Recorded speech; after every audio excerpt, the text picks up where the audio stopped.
Hello friends, स्वागत है आपका मेरे YouTube channel physics with Ramesh Chand Kumawat. मैं रमेश चंद कुमावत, व्याख्याता भौतिक विज्ञान, राजकीय उच्च माध्यमिक विद्यालय केसरी सिंहपुरा, जयपुर। आज मैं आपको 12वीं क्लास की भौतिक विज्ञान बताऊंगा, कक्षा 12 भौतिक विज्ञान। और भौतिक विज्ञान का सिर्फ सामान्य परिचय कि भौतिक विज्ञान में क्या क्या होता है, आपका कैसी परीक्षा होती है, क्या क्या आपके विषय में दिया हुआ होता है, क्या क्या हमको पढ़ना चाहिए, कौन सा पार्ट कितने नंबर का है, कौन से पार्ट में से बड़ा प्रश्न आएगा, कौन से पार्ट में से छोटा प्रश्न आएगा, प्रैक्टिकल कितने नंबर का होता है, थ्योरी कितने नंबर की होती है, बोर्ड परीक्षा का पेपर कितने नंबर का होता है, वो सारा। तो आज हम बात कर रहे हैं भौतिक विज्ञान। भौतिक विज्ञान को अगर हम बोर्ड परीक्षा के हिसाब से देखें तो ये अपने पास में 100 नंबर की होती है, 100 अंक होते हैं इसके पूरे। और ये 100 अंक हमको दो भागों में मिलते हैं। एक तो आता है अपने पास सैद्धांतिक भाग। सैद्धांतिक भाग वो भाग होता है जिसकी बोर्ड परीक्षा लगती है, और दूसरा भाग होता है प्रायोगिक परीक्षा, जिसको आप कहते हो प्रैक्टिकल। सैद्धांतिक भाग, अब आपका जो प्रायोगिक भाग है ये तो होता है आपका 30 अंक का, तथा सैद्धांतिक भाग होता है आपका 70 अंक का। यानी बोर्ड परीक्षा में जो आपके नंबर का विभाजन होगा उसमें ये 70 नंबर होंगे। अब ये जो सैद्धांतिक भाग है इसके दो भाग हो जाते हैं। एक तो होता है सत्रांक भाग।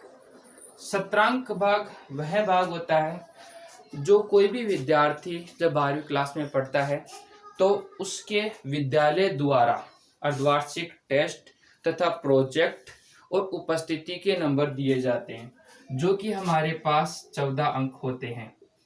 दूसरा भाग होता है अपने पास में बोर्ड परीक्षा, जो आपकी मार्च महीने में लगती है। इसका जो अंक भार होता है वो अपने पास में होता है 56 अंक। अब अपन बात करें, ये तो आपकी बोर्ड परीक्षा है। ये जो अपने पास में 56 अंक है, इसका भी अगर हम थोड़ा सा और विश्लेषण कर लें तो ये 56 नंबर है। इसके अंदर जो लगभग सैद्धांतिक भाग है, सैद्धांतिक का मतलब जिसके अंदर हमारे पास में परिभाषाएं हैं, परिभाषाएं प्लस सूत्र व्युत्पन्न,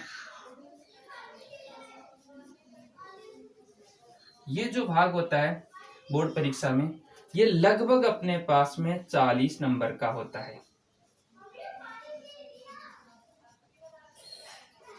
बोर्ड परीक्षा में अपने पास में जब परीक्षा होगी आपकी तो लगभग 40 अंकों का आपका सैद्धांतिक भाग, जिसके अंदर परिभाषाएं हो सकती है, सूत्र व्युत्पन्न हो सकते हैं, और कोई भी परिपथ चित्र वगैरह उनसे संबंधित 40 अंक के प्रश्न बनते हैं। अब ये 40 नंबर में कभी कभार ये होता है कि 45 तक पहुंच जाते हैं और कभी कभार 38 से आ जाते हैं। यानी 38 से लेकर के 45 अंक के अपने पास में ये भाग होता है।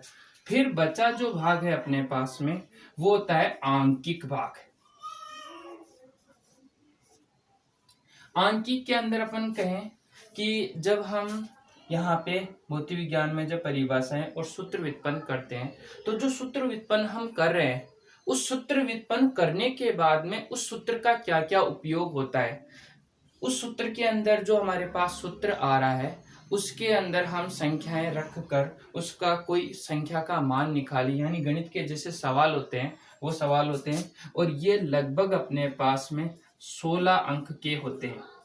कुछ स्थितियों में अपने पास में मिनिमम 10 नंबर के होते हैं और कभी कभार 16 अंक तक आ जाते हैं। तो अपन इन दोनों का टोटल जोड़ें तो लगभग अपने पास में 56 अंक का ये होता है। अब बात करें हम सत्रांक की। सत्रांक की हम बात करें तो सत्रांक को हमने क्या है, दो भागों में बांट रखा है। एक तो अपने पास में सत्रांक होता है, वो अपने पास में भाग जो आता है सत्रांक का वो आता है अपने पास में परीक्षा के आधार पर। परीक्षा कैसे, आप जब कोई भी परीक्षा जैसे आप विद्यालय में पढ़ते हो या स्कूल में पढ़ते हो तो उसमें आपके परीक्षाएं होती है। एक तो होते हैं टेस्ट, दूसरे होते हैं आपकी अर्धवार्षिक परीक्षाएं, फिर उसके बाद में होता है फाइनल एग्जाम, जिसको बोर्ड एग्जाम कहते हैं। तो बोर्ड एग्जाम तो आपका 56 नंबर का हो जाएगा, पर उससे पहले आपके जो टेस्ट हैं और अर्धवार्षिक परीक्षा है उसके नंबर आपके इसमें जुड़े जाते हैं। तो यहाँ जो परीक्षा है, इस परीक्षा में अपने पास में दो भाग हो जाते हैं। एक तो हो जाते हैं अपने पास में टेस्ट, इसमें आपके तीनों टेस्ट हो जाते हैं, और दूसरा भाग होता है अर्धवार्षिक परीक्षा।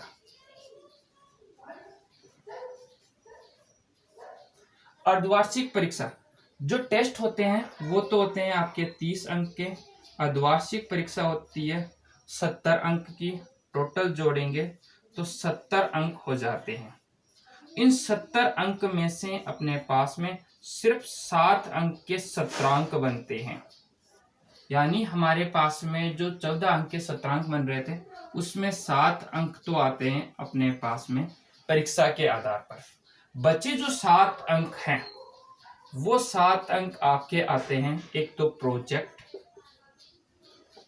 एक तो आता है आपका प्रोजेक्ट प्लस उपस्थिति, प्लस इसके साथ में आता है व्यवहार।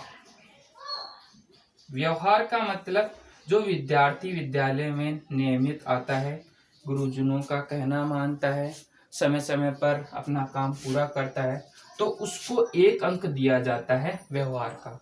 3 नंबर होते हैं उसके उपस्थिति के, उपस्थिति के अंक आते हैं अपने पास में 3 अंक।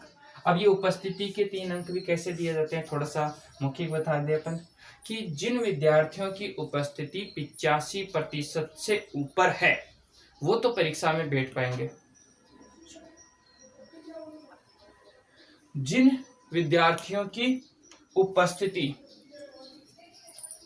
85% से अधिक है, जिन विद्यार्थियों की उपस्थिति 85% से अधिक है उनको तो परीक्षा में बैठने की अनुमति दी जाती है, और साथ में उनको उपस्थिति का 1 अंक दिया जाता है। जिन विद्यार्थियों की उपस्थिति यानी 85% से अधिक हो तब तो 1 अंक, 90% से अधिक हो तब 2 अंक, और 95% से अधिक हो तो आपको पूरे 3 अंक दिए जाते हैं।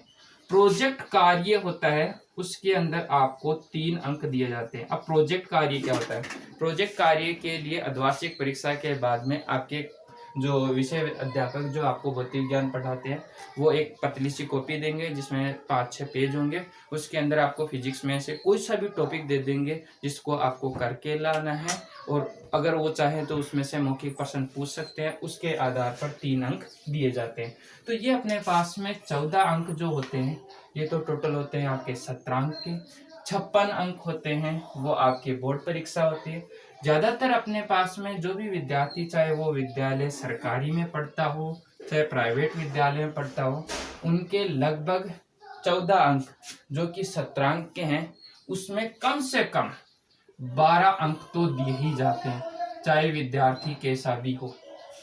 फिर अगर बच्चा पढ़ने वाला हो, गुरुजनों का सही कहना मानने वाला हो, प्राइवेट स्कूल वाला हो तो उसको 14 अंक दिए जाते हैं।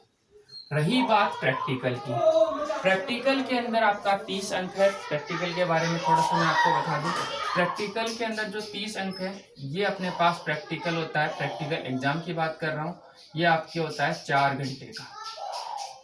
वैसे प्रैक्टिकल आपको विद्यालय समय में लगातार हर सप्ताह में 2 या 1 दिन प्रैक्टिकल करवाया जाता है, जिसमें आपको वृहद प्रयोग करवाया जाता है, लघु प्रयोग जिसको हम क्रियाकलाप कराते हैं वो करवाए जाते हैं, और उसके बाद में आपके प्रैक्टिकल रिकॉर्ड बनवाया जाता है। उसके अंदर आपने जो प्रैक्टिकल किए हैं उनको लिखा जाता है, कैसे आपने लिखा है, कितना साफ सुथरा लिखा है, उसके आधार पर अंक मिलते हैं। तो मैं आपको बात कर रहा हूँ प्रैक्टिकल एग्जाम की, यानी परीक्षा में आपके कैसे आपके नंबर आते हैं और क्या एग्जाम का उसमें मार्किंग रहता है। इसमें अपने पास में 10 अंक का होता है वृहद प्रयोग। वृहद प्रयोग अपने पास में फिजिक्स प्रैक्टिकल में सबसे बड़ा होता है, 10 अंक का होता है। यह प्रैक्टिकल आपके 1.5 घंटे का होता है, जिसमें आपको कोई भी प्रैक्टिकल में कम से कम 6 रीडिंग लेनी होती है, गणना करनी होती है, सूत्र सिद्धांत और सावधानियां वगैरह सारा कुछ लिखना होता है। फिर उसके बाद में 10 अंक के आते हैं आपके 2 क्रियाकलाप।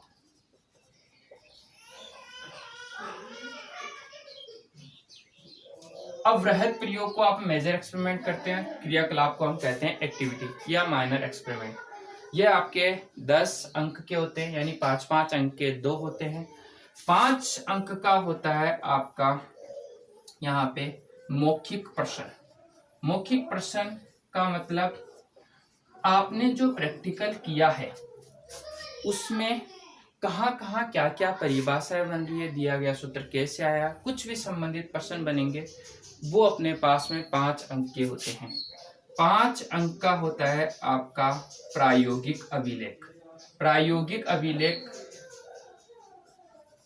या इसको हम कहते हैं रिकॉर्ड। ये अपने पास में 5 अंक का होता है। संपूर्ण मिला के आपके 30 नंबर होते हैं। इस 30 नंबर की कहानी है, थोड़ा सा आइडिया दे दूं, चाहे आप विद्यार्थी सरकारी स्कूल का हो चाहे प्राइवेट स्कूल का हो, जो भी विद्यार्थी उसको जो भी प्रैक्टिकल करवाया जाता है ज़्यादातर सबके एग्जाम में होते हैं। एग्जामिनर से वो किस हिसाब से सेट करते हैं कि आपके 30 में से कम 26 अंक तो प्रत्येक विद्यार्थी को दिए जाते हैं। तो प्रैक्टिकल से संबंधित आपको कोई ज़्यादा परेशानी नहीं है। ये तो कमजोर से कमजोर जो विद्यार्थी पास होने वाला है उसको दिए जाते हैं। पर आपका विद्यालय में स्कोर अच्छा है, आप अच्छे पढ़ने वाले हैं, तो आपके 30 में से 28, 29, 30 ये तीनों आ सकते हैं। तो ज़्यादा परेशान होने की जरूरत नहीं है। ये आपका प्रैक्टिकल का है। ये आपका एक बार मौखिक है कि कैसे आपके फिजिक्स में अंक विभाजन होते हैं। 100 अंक में से ये टुकड़ों में आते हैं और ऐसा अपने पास में अंकवार होता है। अब हम थोड़ा आगे बढ़ते हैं। आगे बढ़ के हम अपना जो सैद्धांतिक भाग है, जिसको हम कह रहे हैं बोर्ड परीक्षा में जो 56 नंबर हमको लाने हैं फाइनल एग्जाम, उसके बारे में पढ़ लें। और वो सारा आपका प्रैक्टिकल वर्क है जो आपके आगे अगर मान लो 12वीं क्लास के बाद में आप इंजीनियरिंग करना चाहो, चाहे मेडिकल में जाना चाहे, इंजीनियरिंग करना चाहेंगे तो नीट के एग्जाम में काम आएगा। मेडिकल और सॉरी अगर आप मेडिकल करना चाहे तो नीट के एग्जाम में आएगा, और इंजीनियरिंग करना चाहे तो आईआईटी के अंदर या फिर आपके छोटे एग्जाम जो भी होंगे उनके अंदर फिजिक्स का पार्ट पूछा जाता है। ये सारा अपने पास में 56 अंक का है, यानी हम बात कर रहे हैं 56 अंक की। और कक्षा 12 की भौतिक विज्ञान की बात करें, कक्षा 12 की भौतिक विज्ञान को हमने 2 भागों में बांट रखा है, जिसको हम कह रहे हैं फिजिक्स फर्स्ट और दूसरे को हम कह रहे हैं फिजिक्स सेकंड। फिजिक्स फर्स्ट जो कक्षा 12 की है उसको हम कहते हैं विद्युत चुंबकीय।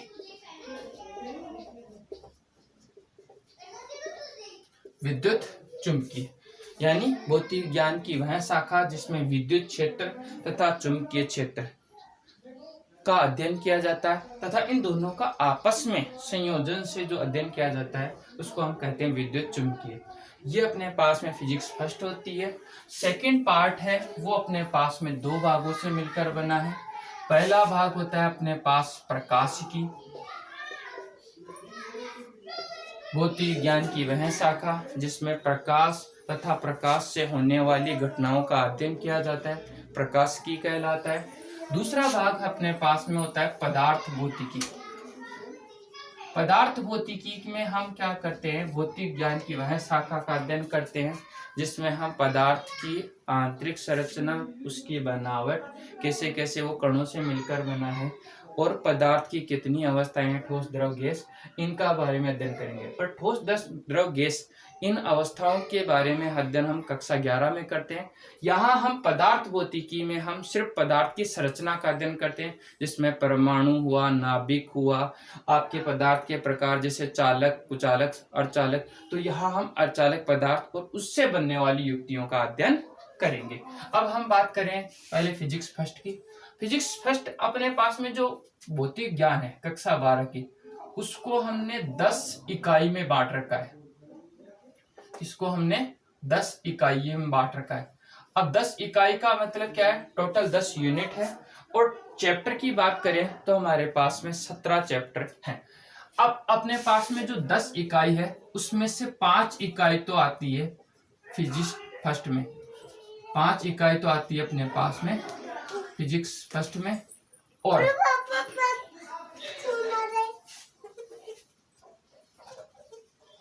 5 इकाई तो अपने पास में फिजिक्स फर्स्ट में बात करते हैं, और 5 इकाई हमारे पास में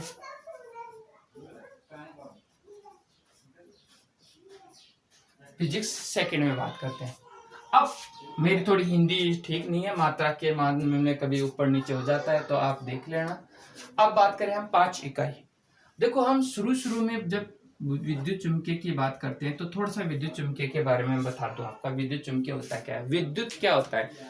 जैसे आपने सर्दियों में कभी कभार महसूस किया हो, जब आप ऊनी कपड़े पहनते हैं या रेशमी कपड़े पहनते हैं, रात को अंधेरे का टाइम है, तो आप अपने कपड़ों पर जैसे हाथ फेरते हैं तो आपको हल्की चड़चड़ाहट की आवाज़ सुनाई देती है और उनमें हल्की सी चिंगारी सी निकलती है। जैसे अपने गैस का लाइटर है, उससे जितनी चिंगारी निकलती है उतनी। वो चिंगारी कैसे निकलती है, क्या कारण होता है, क्यों हमको चड़चड़ाहट की आवाज़ सुनाई देती है? तो उसका सामान्य सा कारण है, हम ये कह सकते हैं कि प्रत्येक पदार्थ छोटे छोटे कणों से मिलकर बना है। उन कणों को हम अविभाज्य कणों की बात करें तो उसे हम कहते हैं परमाणु। परमाणु के अंदर 3 प्रकार के कण होते हैं, प्रोटॉन, न्यूट्रॉन और इलेक्ट्रॉन।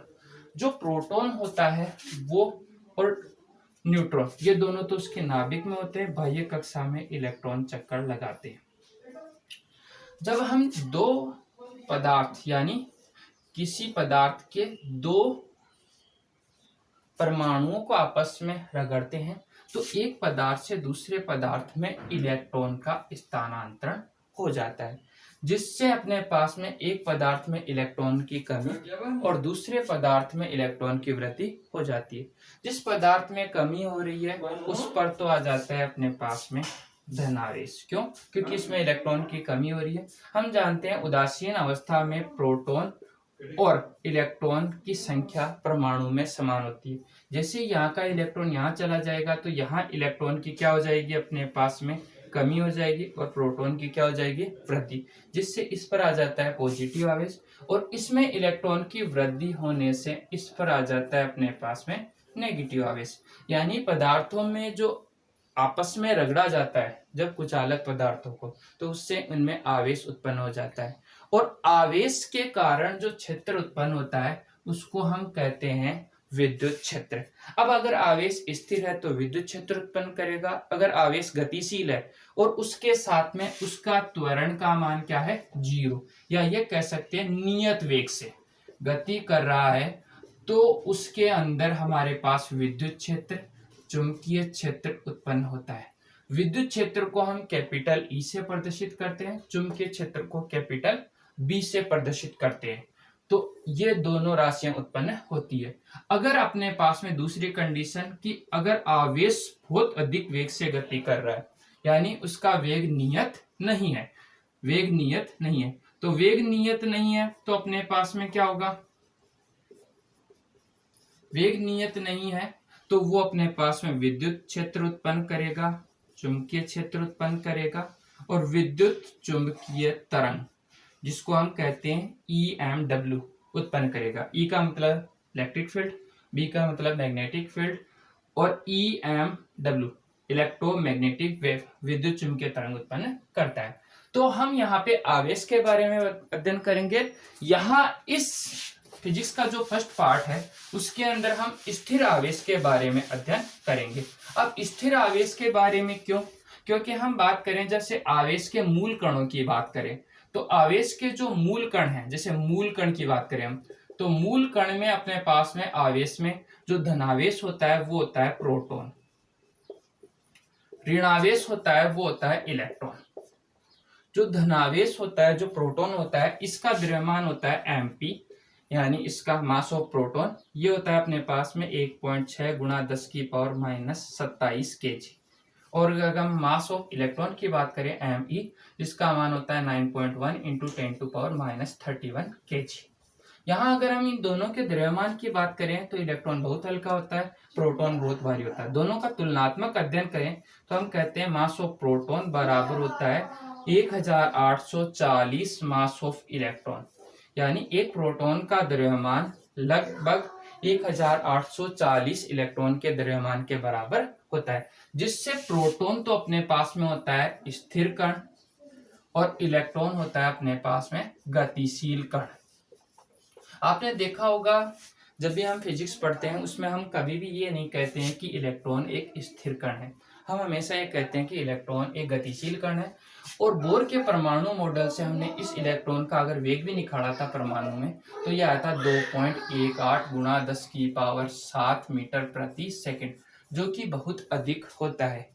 यानी इलेक्ट्रॉन का वेग बहुत अधिक होता है, जिससे यह कभी भी स्थिर नहीं हो सकता है। तो प्रोटॉन, इसको हम कह सकते हैं धनावेश कण, ये अपने पास स्थिर है। तो यहाँ हम फिजिक्स फर्स्ट में जो स्थिर विद्युत क्षेत्र की बात करें, तो उसमें हम स्थिर आवेश यानी धनावेश के बारे में अध्ययन करेंगे। इसमें कुछ भाग में हम ऋणावेश के बारे में अध्ययन करेंगे। वहां ये ऋणावेश स्थिर होगा। क्यों? क्योंकि जब हम धनावेश और ऋणावेश के साथ बात करेंगे तो वो होंगे अपने पास में विद्युत द्विध्रुव। क्या होंगे? विद्युत द्विध्रुव। और विद्युत द्विध्रुव क्या होता है? परिमाण में दो समान आवेश, यानी इन दोनों का आवेश क्या होना चाहिए? समान। तथा प्रकृति में विपरीत, यहाँ ये धनावेश होगा, ये ऋणावेश। प्रकृति में विपरीत तथा इनके मध्य की दूरी बहुत कम। इनके मध्य की दूरी होती है एंगस्ट्रॉम। एंगस्ट्रॉम का मतलब होता है 10⁻⁻10 मीटर, यानी बहुत कम दूरी होती है, अल्प दूरी पर होती है, तो उसको हम कहते हैं विद्युत द्विध्रुव। तो अगर हम इस स्थिर विद्युत में अगर हम या विद्युत क्षेत्र में हम जब पढ़ेंगे तो केवल धनावेश के बारे में पढ़ेंगे, ऋणावेश के बारे में पढ़ेंगे, तो वह विद्युत द्विध्रुव की स्थिति में ही पढ़ेंगे। कुछ भाग हम संधारित्र में पढ़ते हैं, संधारित्र में भी धनावेश और ऋणावेश साथ रहते हैं, वो भी आकर्षण के सिद्धांत पर कार्य करते हैं। क्यों? क्योंकि विपरीत या विजातीय आवेश एक दूसरे को आकर्षित करते हैं। तो इसके बारे में हम इतना जान लिया। अब थोड़ा हम आगे बढ़ते हैं। तो आवेश के बारे में हमने पढ़ा कि किसी पदार्थ पर उत्पन्न वह गुण जिसके कारण वह एक क्षेत्र का निर्माण करे या दूसरे आवेशों के साथ अन्य क्रिया करे। अन्य क्रिया से मतलब क्या है कि धनावेश होगा तो उसको धनावेश प्रतिकर्षित करेगा, धनावेश ऋणावेश होंगे तो एक दूसरे को आकर्षित करेंगे। तो हमारे पास फिजिक्स फर्स्ट की पहली यूनिट है, उसको हम कहते हैं स्थिर विद्युत की। स्थिर विद्युत की के अंदर हम क्या करते हैं? भौतिक ज्ञान की वह शाखा जिसमें स्थिर आवेश तथा उससे उत्पन्न होने वाली राशियों का अध्ययन किया जाता है, उसको हम कहते हैं स्थिर विद्युत की। इसके अगर हम अंक बार की बात करें, अंक बार, तो ये अपने पास में 7 अंक की आती है। और 7 अंक के साथ में इसमें टोटल अध्याय की संख्या बात करें, 4 इसमें अध्याय होते हैं। अब ये 4 अध्याय होते हैं, वो भौतिक ज्ञान में स्थिर विद्युत की में 4 इसकी राशियों के बारे में पूछा जाता है, यह बताया जाता है। पहला होता है विद्युत क्षेत्र। अब विद्युत क्षेत्र में भी हम बात कर रहे हैं यहाँ पे केवल स्थिर विद्युत क्षेत्र, क्योंकि विद्युत क्षेत्र अपने पास में 2 प्रकार के होते हैं, एक तो धनावेश के कारण, एक ऋणावेश के कारण। धनावेश के कारण जो विद्युत क्षेत्र उत्पन्न होगा वो स्थिर विद्युत क्षेत्र होगा। ठीक है। अब स्थिर विद्युत क्षेत्र के बारे में हम यहाँ पे पढ़ेंगे। दूसरा हम पढ़ेंगे विद्युत बल, और यहाँ पे विद्युत बल भी जो हम पढ़ेंगे वो भी स्थिर आवेश के लिए पढ़ेंगे। और विद्युत बल में हम पढ़ेंगे कूलाम बल नियम, जो कि स्थिर आवेशों के लिए कार्य करता है। तीसरी जो राशि है वो स्थिर आवेश के लिए होती है स्थिर विद्युत विभव।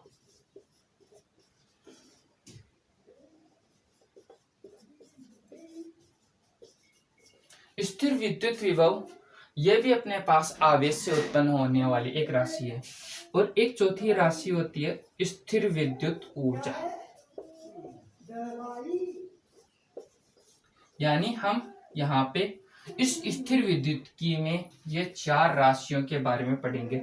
ये स्थिर विद्युत ऊर्जा की हम बात करें, ज्यादातर यह किसी चालक में एकत्रित होती है। उस चालक में आवेश एकत्रित करने की युक्ति को कहते हैं विद्युत धारिता। तो ये अपने पास में एक राशि और बन जाती है, पर मूल रूप से हम इन 4 राशियों के बारे में पढ़ते हैं। इनका आपस में मैं आपको संबंध भी बताऊंगा कि क्या क्या इनका सूत्र होता है। इन चारों का आपस में सूत्र होता है, जिसका एक डायग्राम है जो मैं आगे पढ़ाऊंगा, तब आपको अच्छे से बता दूंगा कि कहाँ कहाँ कौन सी राशि कब काम आती है। ये अपने पास में 2 सदिश राशियां होती है, 2 अदिश राशियां होती है, ये तीसरी भी अदिश राशि है। इनकी मात्रक, ऊर्जाएं, सब कुछ इसके बारे में अपन आगे पढ़ेंगे। तो इसको मैं मिटा रहा हूँ अभी आगे। तो अपने पास में फर्स्ट यूनिट हो जाएगी अपने पास स्थिर विद्युत की, जिसके अंदर अपने पास में 7 अंक का होगा, 4 अध्याय होंगे। अब हम यहाँ पे केवल स्थिर आवेश की बात कर रहे थे। स्थिर आवेश में भी हम कह रहे थे केवल धनावेश के बारे में। अगर हमारे पास में यहाँ ऋणावेश होगा तो ऋणावेश धनावेश के साथ होगा, यानी विद्युत द्विध्रुव के रूप में हम इसको आगे पढ़ेंगे। ज्यादातर हम धनावेश के बारे में पढ़ेंगे। अब आगे बढ़ते हैं। यहाँ हमारे पास में आवेश स्थिर था। मान लो ये आवेश गति करे। आवेश गति करेगा तो किसी चालक में गति करेगा। चालक मतलब तार। तार में गति करेगा तो आवेश जब गति करता है तो उससे जो राशि उत्पन्न होती है उसको कहते हैं विद्युत धारा। यानी हमारे पास में फिजिक्स की जो सेकंड यूनिट है या सेकंड इकाई है वो हो जाती है विद्युत धारा। अंक भार की बात करें तो ये अपने पास में 5 अंक की होती है। इसमें 2 अध्याय होते हैं जिसमें अपने पास में विद्युत धारा के बारे में बताएंगे हम। विद्युत धारा का मात्रक, विमीय सूत्र, उसके अलावा विद्युत धारा वैसे तो देखो इसकी दिशा होती है पॉजिटिव से नेगेटिव या उच्च विभव से निम्न विभव, पर यह सदिश नियमों का पालन नहीं करती है क्योंकि यह एक अदिश राशि है। सदिश नियमों का पालन नहीं करती है इसलिए ये क्या हो जाती है, एक अदिश राशि हो जाती है। फिर उसके बाद में विद्युत धारा के अपने पास एम्पियर नियम और इसके अनुप्रयोग, परिपथ विश्लेषण, कहाँ कहाँ इसका उपयोग होता है, कैसे हम इसको काम में ले सकते हैं। फिर किरचॉफ के दोनों नियम, वोल्टा का नियम, धारा का नियम, इसके बारे में हम इसमें आगे पढ़ेंगे। फिर मीटर ब्रिज, विभव मापी, ये सारे हम इसके अंदर पढ़ेंगे। उसके बाद में अपन बात करें, यहाँ हमारे पास विद्युत धारा बह रही है। विद्युत धारा का मतलब क्या है कि अपने पास में हमने 2 बैटरियां ले ली या अपने पास में 2 वोल्ट का स्रोत ले लिया। ये मान लो 5 वोल्ट है, ये मान लो 2 वोल्ट है या 0 वोल्ट है, एक ही बात है। इन दोनों को अगर हम किसी तार से जोड़ दें तो इधर से आवेश इधर गति करेगा, धनावेश तो इधर से इधर करेगा, इधर से इधर इलेक्ट्रॉन गति करेंगे। इलेक्ट्रॉन की गति तो होगी इधर से इधर की ओर और विद्युत धारा गति करेगी इधर से इधर की ओर। तो ये अपने पास में हो गई विद्युत धारा। ठीक, इसको आगे अच्छे से पढ़ लेंगे। अब हम बात कर रहे हैं कि जैसे हमने किसी चालक तार में विद्युत धारा प्रवाह की तो हमने महसूस किया इस तार के आसपास में अगर कोई लोहे की वस्तु रखी हो या फिर लोहे का बुरादा रखा हुआ हो या फिर कोई चुंबकीय पदार्थ रखा हुआ हो तो वो इस धारा प्रवाहित होने से गति करते हैं। गति करने से हम ये कह सकते हैं कि इस तार के चारों ओर एक क्षेत्र उत्पन्न होता है। उस क्षेत्र के अंदर लोहे के गुण एकत्रित करने की क्षमता होती है, इसलिए उसको हम कहते हैं चुंबकीय क्षेत्र। तो अपने पास नेक्स्ट टॉपिक बन जाता है विद्युत धारा के कारण, विद्युत धारा के कारण क्षेत्र, और यह आता है अपने पास में चुंबकीय क्षेत्र। ये अपने पास में, ये तो फर्स्ट यूनिट थी, ये सेकंड यूनिट थी, ये अपने पास में थर्ड यूनिट हो जाएगी। अगर हम अंक भार की बात करें तो 5 अंक का होता है, केवल 1 अध्याय होता है अपने पास में। इसमें हम चुंबकीय क्षेत्र के बारे में पढ़ेंगे कि जब किसी तार में धारा प्रवाहित की जाती है तो उसके चारों ओर क्षेत्र उत्पन्न करेंगे। क्षेत्र की दिशा देखेंगे कि इसकी दिशा कैसे होगी, ऊपर की ओर होगी, नीचे की ओर होगी, तार प्रवाह की वामावर्त होगी, दक्षिणावर्त होगी। फिर उसके बाद में हम यहाँ पे चुंबकीय क्षेत्र उत्पन्न करने की युक्तियाँ देखेंगे, जैसे परिनालिका, टोरॉइड, हेल्महोल्ट्ज कुंडली, और उसके बाद में अपने पास गैल्वेनोमीटर, धारामापी वगैरह सारा हम इसके अंदर पूरा अच्छे से पढ़ेंगे। इस चैप्टर में से एक ज्यादातर बड़ा प्रश्न बनता है। इसके अंदर अपने पास 4 अंक का बड़ा प्रश्न बनता है। एक तो इस चैप्टर में से बनता है और एक इस पूरी यूनिट में से एक बड़ा 4 अंक का प्रश्न बनता है आपका। इस विद्युत धारा वाले चैप्टर में से छोटे छोटे 2 नंबर का, 1 नंबर का या 3 नंबर का, यानी 4 नंबर का प्रश्न इस चैप्टर में से कभी नहीं बनता है। 2 अंक का बन सकता है, 2 इसमें प्रश्न बनेगा अपने पास में बोर्ड परीक्षा में। इस चैप्टर में से अपने पास में 2 अंक के 2 बन सकती है या 3 अंक का 1 बन सकता है। ये अपने पास में प्रश्न बनेंगे बोर्ड परीक्षा में। इसमें से एक आंकिक प्रश्न जरूर आता है, इस पार्ट में से एक आंकिक प्रश्न जरूर आएगा। अब आंकिक प्रश्न कितने नंबर का आएगा? आंकिक प्रश्न आपका 1 नंबर का आ सकता है, 2 नंबर का आ सकता है, 1 नंबर का या 2 नंबर का, 2 नंबर से ज्यादा नहीं आएगा। इस पाठ में से भी आंकिक प्रश्न जरूर बनेगा। जो प्रश्न बनता है ज्यादातर विद्युत विभव या धारिता से, या कभी कभार पूछ लेते हैं कूलाम बल से। इन तीनों टॉपिकों में से एक आंकिक प्रश्न जरूर बनेगा।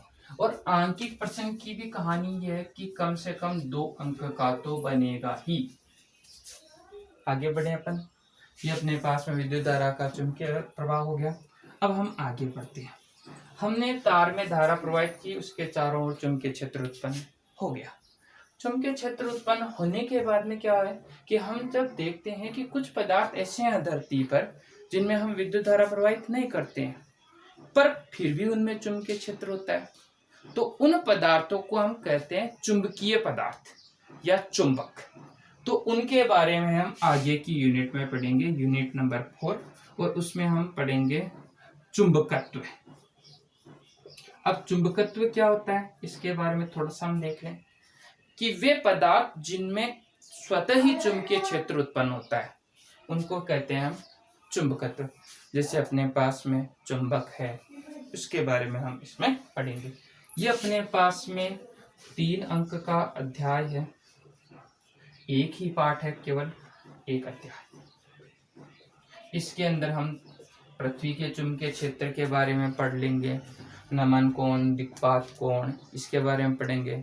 चुंबकीय पदार्थों के बारे में पढ़ लेंगे, 3 प्रकार के होते हैं कक्षा 12 तक, लोह चुंबकीय, अनुचुंबकीय, प्रतिचुंबकीय पदार्थ, उनसे कैसे कैसे उत्पन्न होते हैं, सारी चीज। चुंबक के बारे में पढ़ लेंगे, कृत्रिम चुंबक और प्राकृतिक चुंबक, सारी चीजें इसमें हम पढ़ लेंगे। फिर आता है अपने पास में 5वीं यूनिट।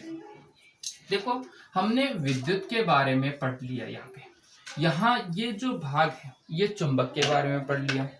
अब हमने आगे जब हम पढ़ते हैं इसके बारे में तो हमने ये देखा कि विद्युत क्षेत्र में परिवर्तन करते हैं तो हमको एक राशि मिलती है।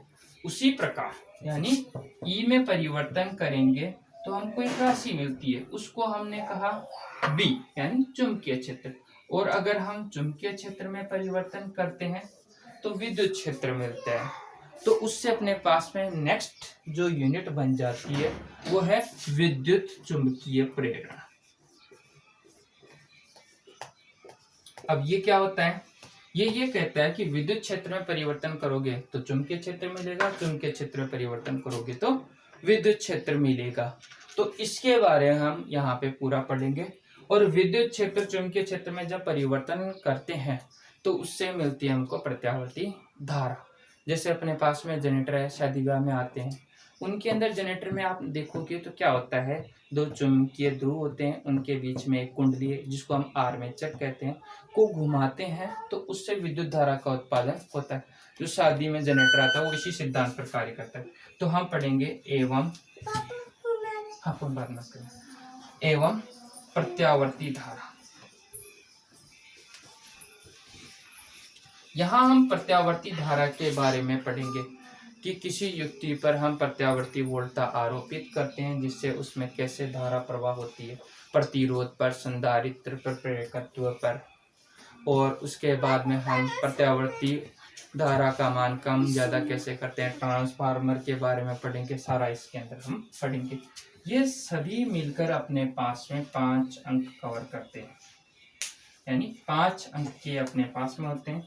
इसमें अपने पास में 2 अध्याय होते हैं। एक अध्याय तो होता है अपने पास में इस विद्युत चुंबकीय प्रेरण का, और एक होता है प्रत्यावर्ती धारा का। इसके बारे में हम आगे पढ़ेंगे। एक अपने पास में देखो, इसमें वैसे तो 5 यूनिट होती है फिजिक्स फर्स्ट में, एक छठी यूनिट है जिसको हमने इन दोनों सेकेंड पार्ट में जोड़ दिया, क्योंकि उसका उपयोग सेकेंड पार्ट में होता है। वो होता है जैसे हमने विद्युत क्षेत्र पढ़ लिया, चुंबकीय क्षेत्र पढ़ लिया, पर हमने एक नई राशि देखी कि जब हमने आवेश की बात करी थी तो आवेश स्थिर था तो विद्युत क्षेत्र उत्पन्न कर रहा था, गतिशील है तो विद्युत क्षेत्र और चुंबकीय क्षेत्र उत्पन्न कर रहा था। पर अगर उसका त्वरण 0 नहीं है आवेश गतिशील है, त्वरण 0 नहीं है। तो वो विद्युत क्षेत्र, चुंबकीय क्षेत्र, उसके साथ में एक विद्युत चुंबकीय तरंग उत्पन्न करता है। तो हम यहाँ पे अपने पास में जो ये है, जो लास्ट की छठी यूनिट है, जो कि हम फिजिक्स फर्स्ट में न पढ़ करके फिजिक्स सेकंड में पढ़ेंगे और पदार्थ भौतिकी के साथ पढ़ेंगे, वो होती है विद्युत चुंबकीय तरंगे। इसको हम आगे सेकंड पार्ट में पढ़ेंगे। विद्युत चुंबकीय तरंगे और एवं संचार व्यवस्था, ये अपने पास में क्या है, ये अपने पास में फिजिक्स सेकंड का लास्ट का चैप्टर है, यानी ये आपका 17वां अध्याय है। ये क्या है कि इसका कुछ पार्ट विद्युत चुंबकीय तरंगे तो आ जाता है अपने पास में इस विद्युत चुंबकीय में, और संचार व्यवस्था का भाग आ जाता है पदार्थ भौतिकी में। तो इसको अपन लास्ट में पढ़ लेंगे फिजिक्स फर्स्ट में, फिजिक्स सेकंड में। तो यहाँ तक हमने पढ़ा है फिजिक्स फर्स्ट का सिर्फ सामान्य रूप, कैसे कैसे क्या क्या अंक भार होते हैं, कैसे होता है। आपको बता दूं, प्रत्यावर्ती धारा जो चैप्टर है, इस प्रत्यावर्ती धारा चैप्टर में से आंकिक प्रश्न जरूर आता है। आंकिक प्रश्न आएगा आपका मिनिमम 2 नंबर का आएगा, 3 नंबर का भी आ सकता है। विद्युत चुंबकीय तरंगों के अंदर कोई खास प्रश्न नहीं बनता है। इस चैप्टर में से चुंबकत्व वाले में से कभी कभार न्यूमेरिकल बन सकता है या नहीं बन सकता है, इसकी कोई गारंटी नहीं है, पर प्रत्यावर्ती धारा वाले में से जरूर एक न्यूमेरिकल बनता है।